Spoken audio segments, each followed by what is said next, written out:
Ce mercredi 15 mars, une soirée cocktail a été organisée dans le mythique Café des Deux Magots, dans le 6e arrondissement de Paris. L'objectif était de célébrer la sortie du livre de Michel Denisot On peut rire de tout, sauf en mangeant de la semoule, paru le 9 mars dernier aux éditions Plomb.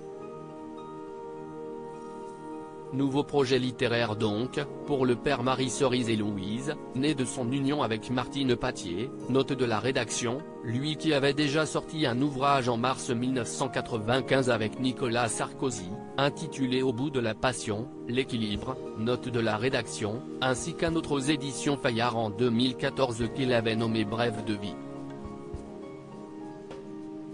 Cette fois-ci, dans ce nouveau livre, il s'attaque donc à un sujet inconditionnel et intemporel, l'humour.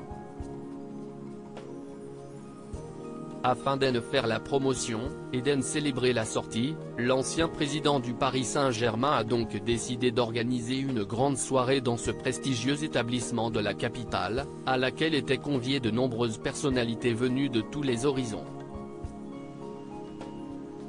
Parmi celles-ci, le réalisateur Nicolas Bedos, qui avait fait beaucoup parler de lui en novembre dernier avec la sortie en salle de son film Mascarade.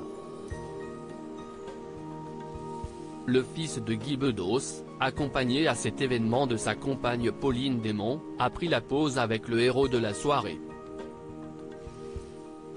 Du beau monde Michel Denisot a également été photographié en présence d'Indira Ampio, élue Miss France 2023 il y a quelques mois et accompagnée de la nouvelle présidente de l'événement Alexia Laroche-Joubert, et de Christophe de Chavannes, qui signait en septembre dernier son retour à la télévision dans l'émission Quelle époque, qu'il co-anime avec la journaliste Léa Salamé chaque samedi soir. Impossible également de ne pas mentionner les présences à cette soirée de l'écrivain et ancien chroniqueur dont est pas couché Éric Nolot, de Christophe Carrière, auparavant présent chaque soir sur le plateau de Touche pas à mon poste, mais aussi de la femme politique Roselyne Bachelot, qui avait déjà fait le plaisir à Michel Denisot de venir dans son émission Le Grand Journal, à l'époque où celle-ci existait encore et était diffusée sur Canal+. À noter que la comédienne Pauline Lefebvre a également fait le déplacement et a pu profiter avec les autres convives des nombreux amuse-gueules et breuvages qui étaient à sa disposition.